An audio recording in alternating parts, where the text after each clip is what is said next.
Repeat after me. या universe मधल्या सगळ्या पॉझिटिव्ह गोष्टींशी मी स्वतःला ट्यून करते. या युनिव्हर्स मधल्या सगळ्या पॉझिटिव्ह गोष्टी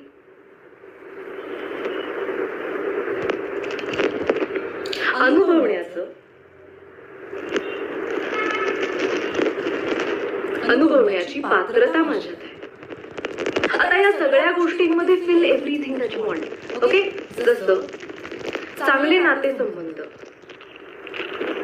चांगली हेल्थ, लक्झरी, चांगला जॉब, चांगले पैसे,